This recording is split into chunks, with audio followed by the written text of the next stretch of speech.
welcome in, guys. I'm going to quickly go over settings that I like to use for PlayStation 4.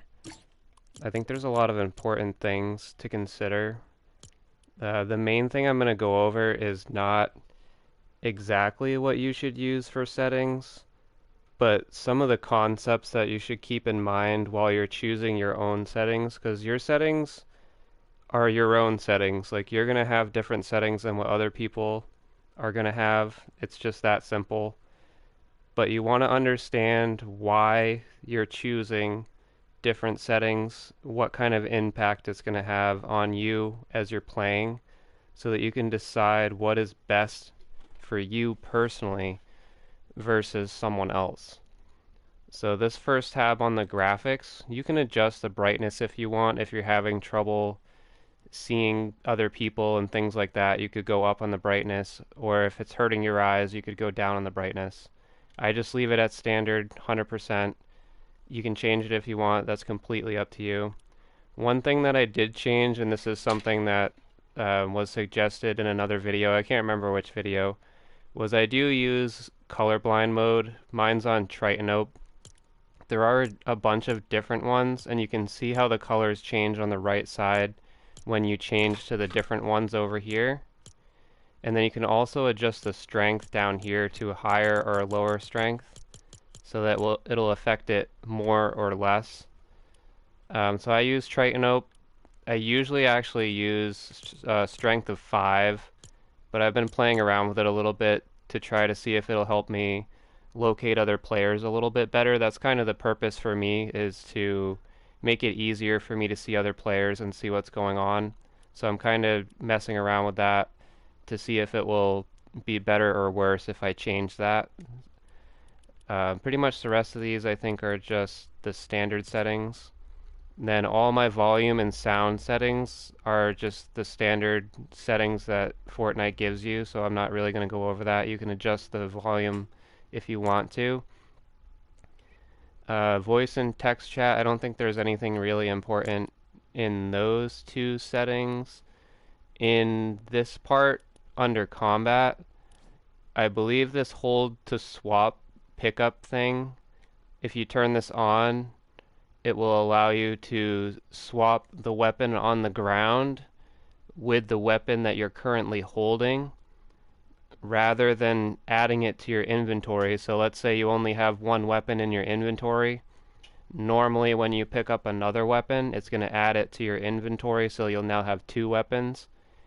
If you have this turned on and you hold it when you're trying to pick up the weapon, it'll swap out the weapon that you have now for the weapon that's on the ground, and you'll only have the weapon that's on the ground in your inventory. So it can make inventory management a little bit easier, but for me, I don't really worry about that. I just do it the normal way. I pick stuff up and sort my inventory as needed.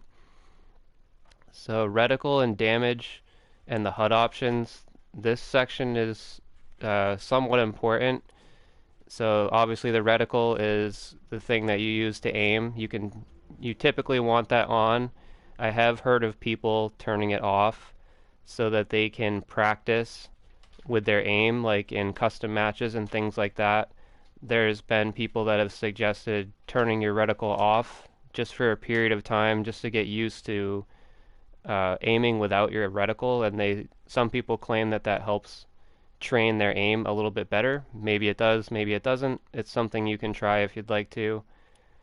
The ammo indicator, I turned mine off. The reason for that is because I find having too much stuff on the screen distracts me. So instead of paying attention to, my opponent and what my opponent is doing, if I have all this stuff on my screen, like maybe I'm looking at how much ammo I have rather than looking at the fact that there's a guy in front of me and he's about to shoot me.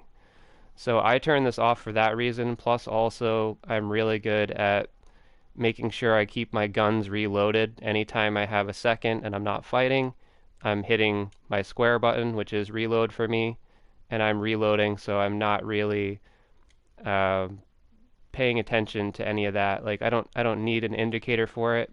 I kind of keep track of that on my own. This first person stuff, I really don't play first person so I'm not worried about any of this. This pull reticle thing, I don't know exactly how it works, but I think it helps you with your recoil. And there are weapons with recoil, so I think that's a good thing.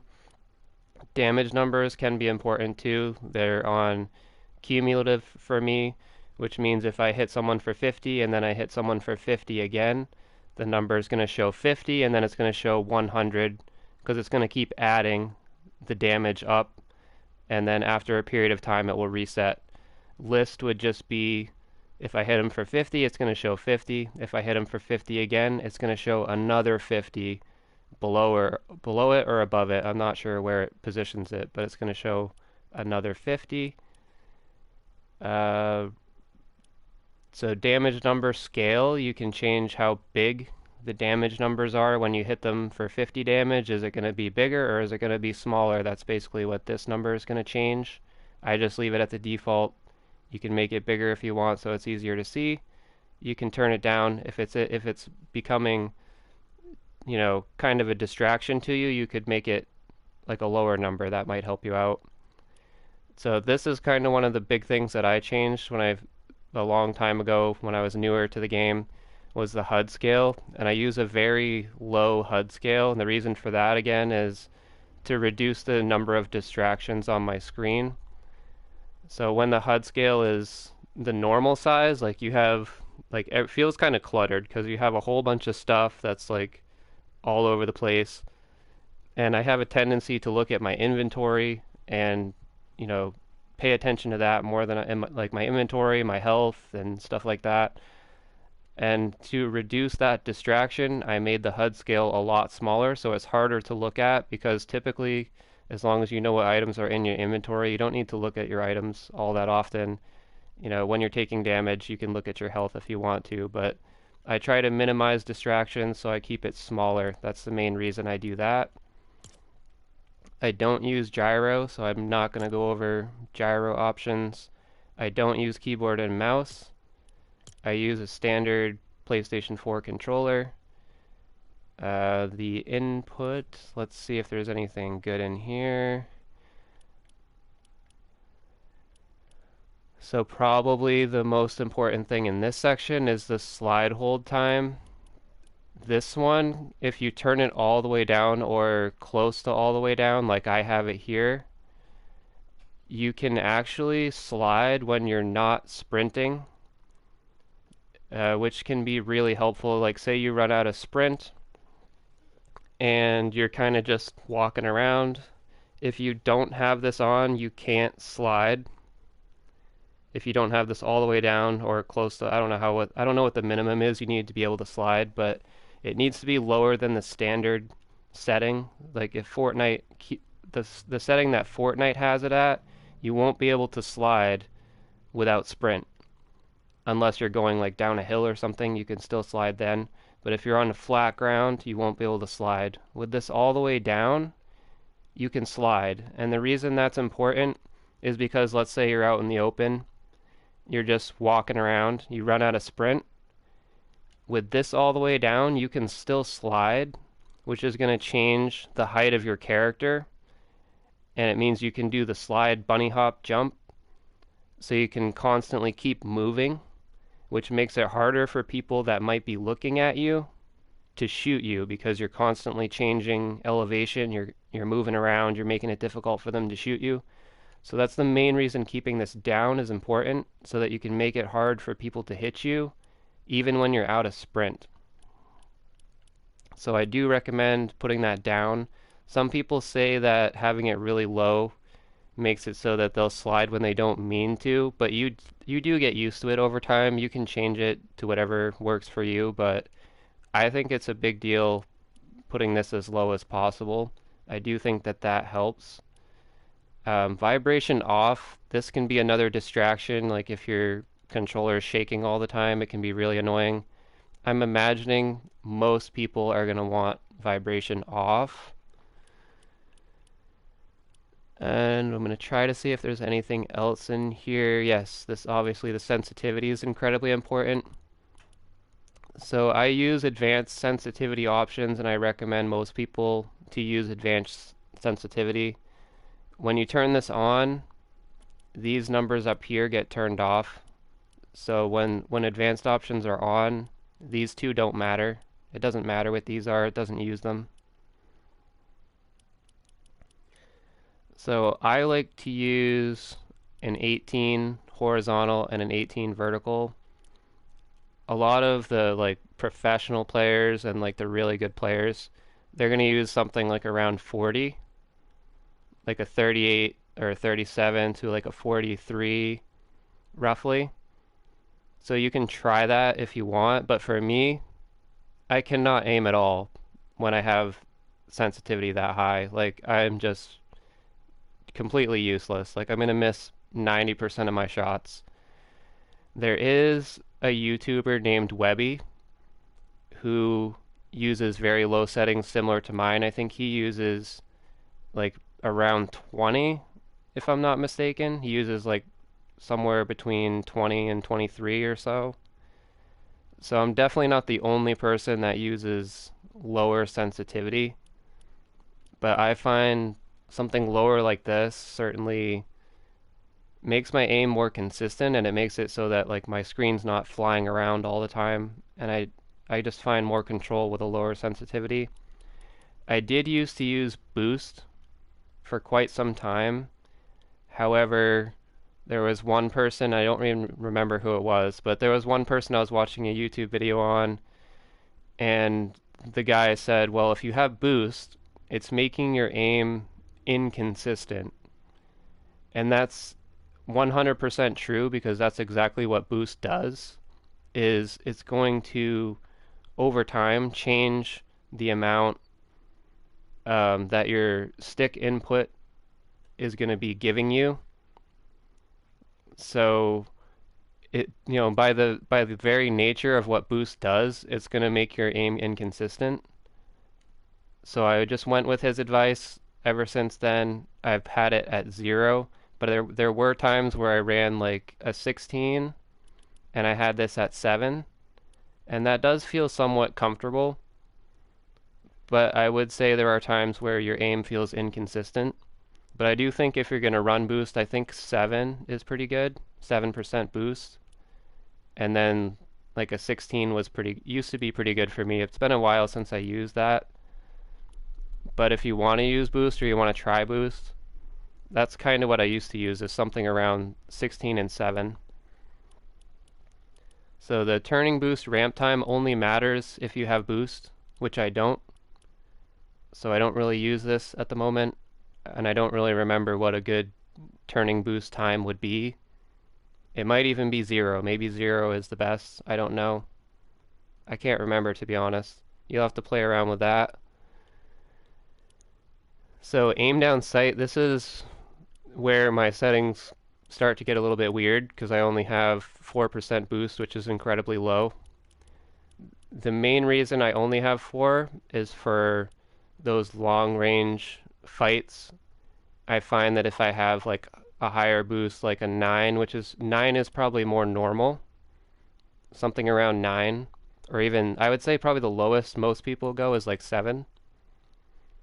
But I use 4 because it just makes it so that I have a lot more precision. I'm a lot more effective at long range, which is something controller players often struggle with, is long range. However, having a really low sensitivity like this can actually be detrimental in close fights. Like if you're fighting up close or mid-range, sometimes certainly 4 can be too slow, which is why a lot of people don't use something this low. So if you're looking for a good ADS look speed, I would say somewhere between 7 and 13 is really good. I've seen a lot of players that are good use something like 9. I believe Evolve Jake uses 11, if I'm not mistaken. He's got very good aim. So like I said, I would say between 7 and 13. You're going to want to figure it out for yourself what works best for you. If those numbers don't work for you, you can try something lower or higher.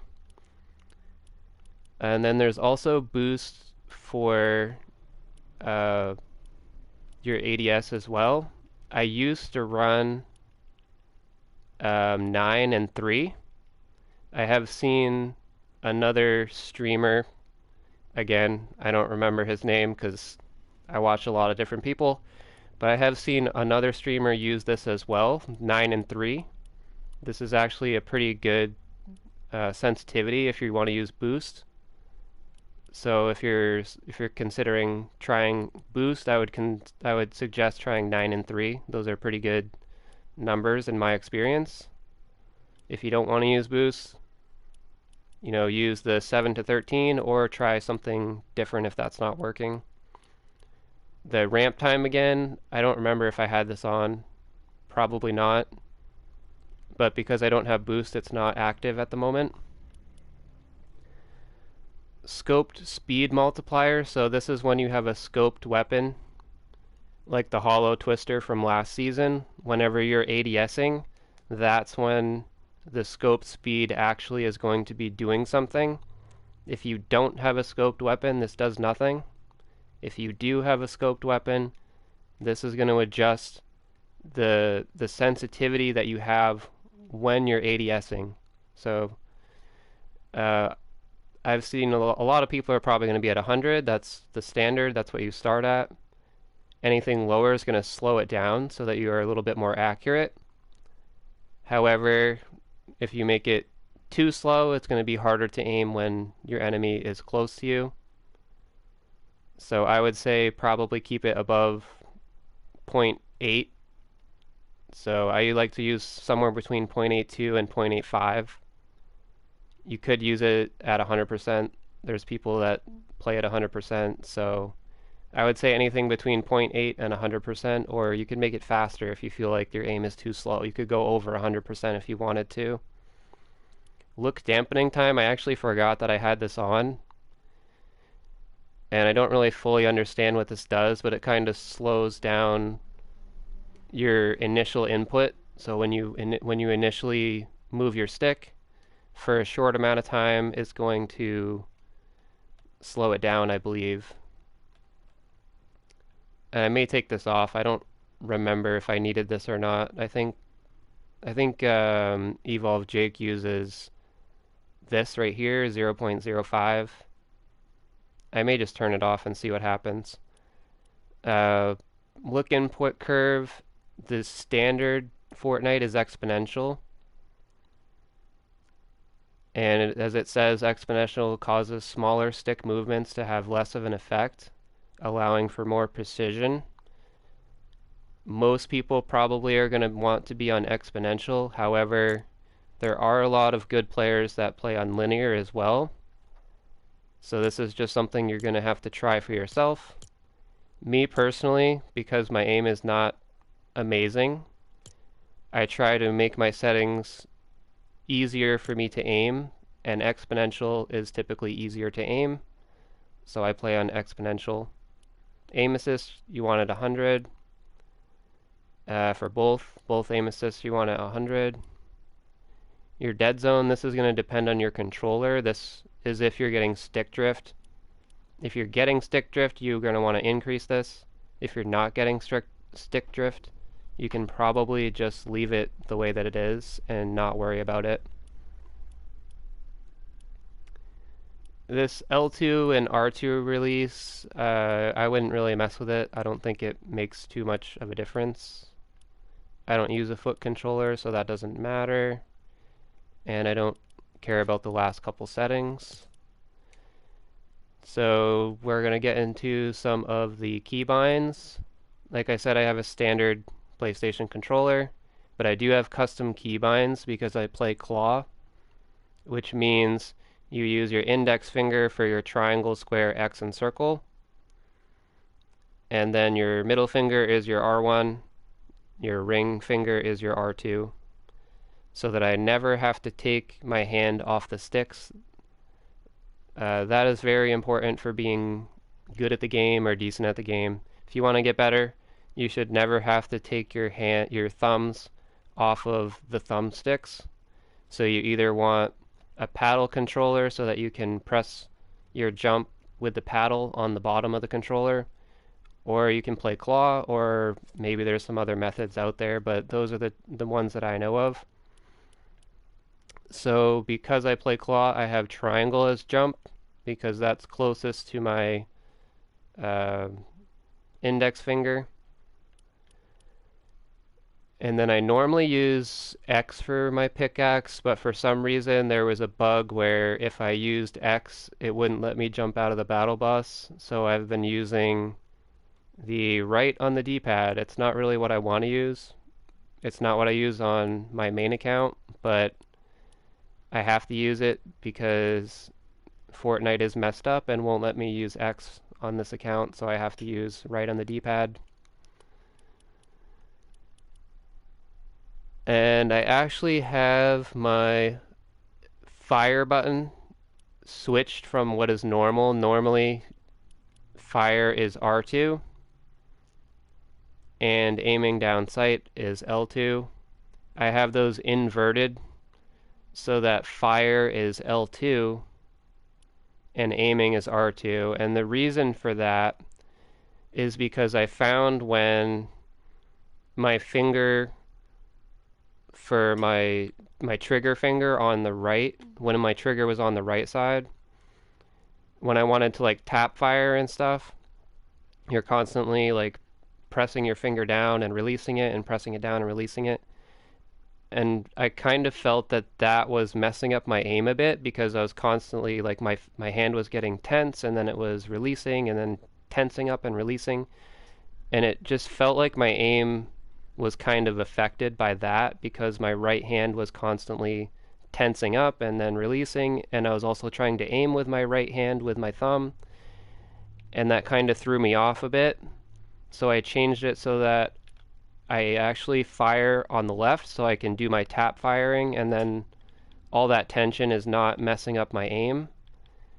Because typically when you're shooting, you're just going to hold down your ADS button. You're not going to release it a whole bunch. So that's why I changed that, and I don't know, it works for me. It may not work for you. You can try it if you're having trouble aiming. If that might help you, it might not help you. So I think, honestly, I believe that's pretty much it for the settings and everything.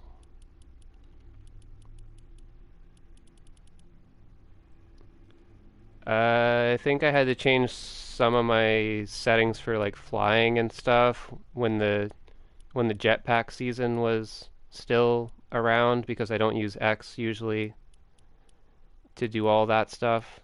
I use triangle to jump, but I haven't adjusted those settings on this account. But if you're going to use triangle to jump, there may be times where you have to change some of those settings because they're typically bound to the X button, at least on PlayStation.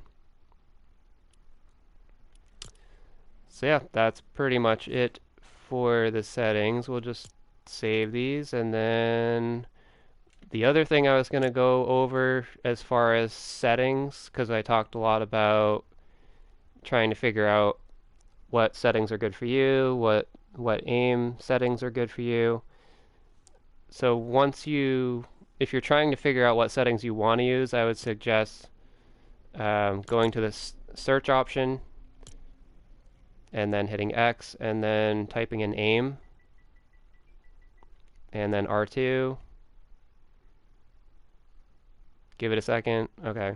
And this will be a lot of aim training maps. You can pick any one, it really doesn't matter. I mean, it kind of matters, but they're all different, but they're all going to help you train your aim. I usually just pick the first one on the top left. I've tried a few different ones. I don't know if it makes much of a difference, but when you're trying out new settings, I'm actually going to put this on private so that there aren't any other players except for me. When you're testing your settings, I would suggest going into one of these aim train maps. And this is going to let you, without stress, just practice your aim and see like, is my aim good or is it not good? Should I change it? Should I, what should I do? Do I feel like it's good or not? If it's not, sometimes you can practice, and maybe a little bit of practice will get you more comfortable with your current settings. So maybe it's just that you're not used to it yet and you need to practice. Or maybe it's just that the settings completely don't work for you and you should try something else. But this will give you an idea of where you're at. Like if you can't aim at all, your settings probably need to be changed. If you're kind of getting close to the target, maybe you can practice. And practice will help you in that situation. But if you're struggling to even hit a couple of shots, you probably want to change your settings in some way. And what you're mostly looking for is like, am I consistent? Can I consistently hit shots when I need to? Because if you hit 1 or 2 shots, that's great, but that doesn't mean the settings are what you want them to be. Maybe you just got lucky, you know. You should be able to hit shots relatively frequently.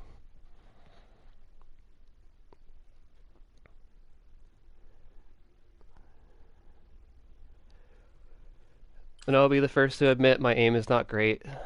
It's not amazing. I'm not the best controller player by any means. But I'm definitely a lot better than when I started. When I started, my aim was horrendous.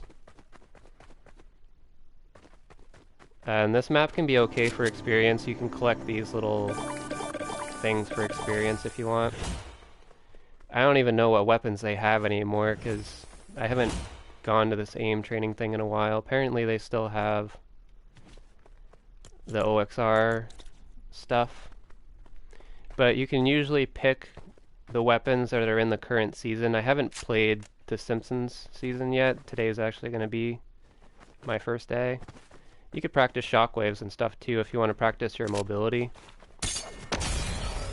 Except that apparently you move faster than normal, so it messes up your shockwave.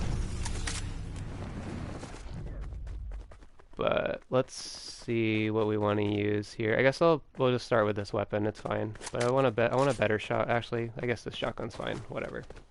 So over here, they'll have like some shotgun areas. You can kind of just test out your aim with the shotguns. Test it out while they're moving, which is sometimes a struggle for me.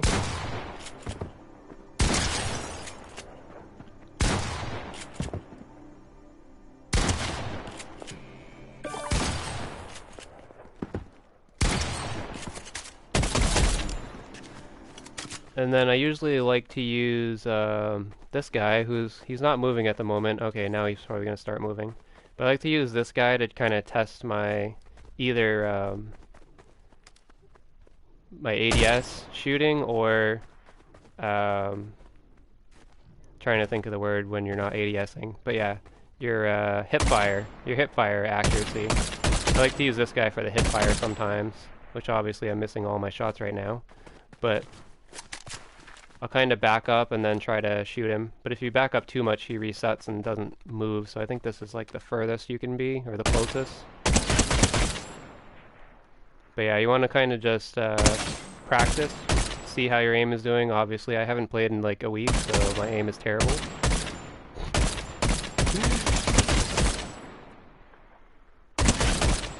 But I would practice there, and then like if you don't like your aim, then you're gonna change your settings. We'll actually try some of my old settings. I used to use this this 9 and 3 when I play reload as well, but I used to use this on reload. Wow, yeah, it feels a lot different. Yeah, I can tell I'm not going to hit very many shots with this.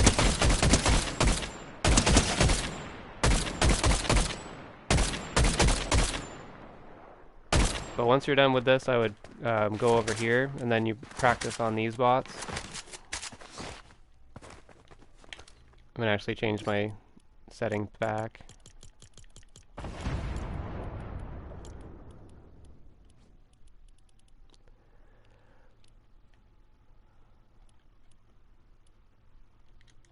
back to normal. And then this is kind of, you're just going to work on your tracking. This is kind of where like my lower sensitivity shines, because it's like medium to longer range. You have better accuracy.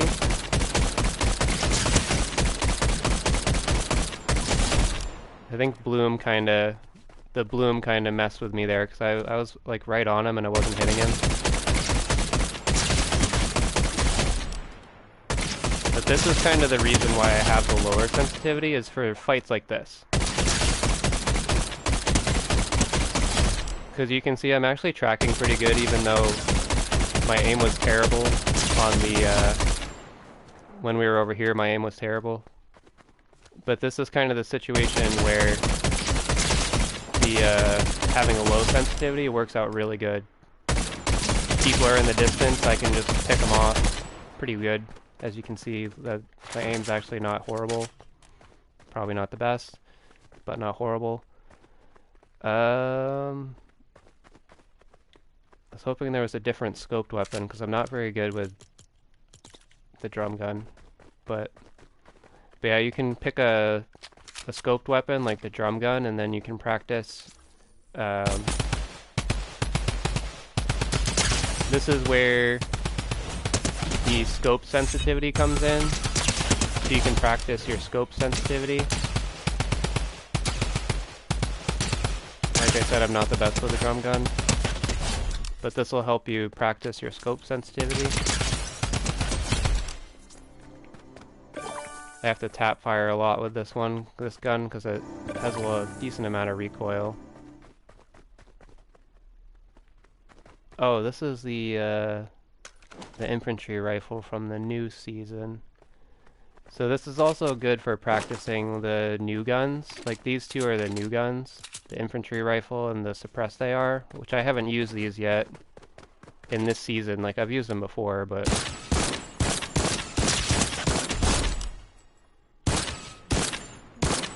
I'm planning on probably using the infantry rifle or the Mr. Blasty based on what I've seen, so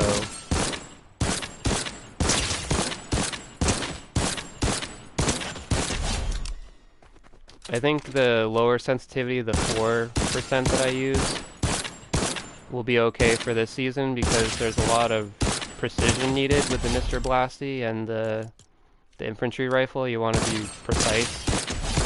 So I think 4% is going to work out okay again. But I do sometimes change my sensitivity based on how the season plays out. If there's like a lot of close range fights, I might have a higher sensitivity. If there's a lot of longer range fights, I might have a lower sensitivity. But I feel like both of these weapons, wow, there's a lot of bloom on this one. Holy. But I feel like with these weapons, the lower sensitivity is probably going to be okay, because what I've noticed based watching other people is that there's a decent amount of mid to long range fights.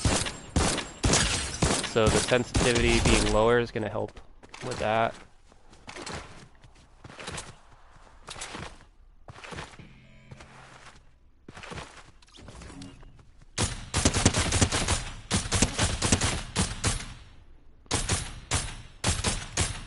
So kind of right there where he was jumping around, the lower sensitivity, like I'm fully pushing my stick to the side. This is kind of where I struggle a little bit with the low sensitivity, because I can't really track him that well from this distance. I would need a higher sensitivity, and even at that I probably wouldn't be able to track that well, because I'm not the greatest.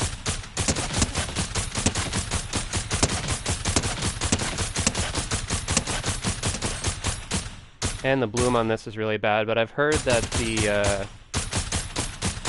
the common to blue rarities actually have less bloom on this weapon. At least in the new season. I don't know if it would be the same in this training map. So people were saying that they prefer the common to blue rarity, because you actually are more accurate even though you're dealing slightly less damage. But that's typically how I would train my aim. Is I would go here, try your mid to long range. You can test out your shotguns if you're working on shotguns. Try to get headshots, because those do more damage. You can test out your ADS aim with it too, which is something I'm not the greatest with either.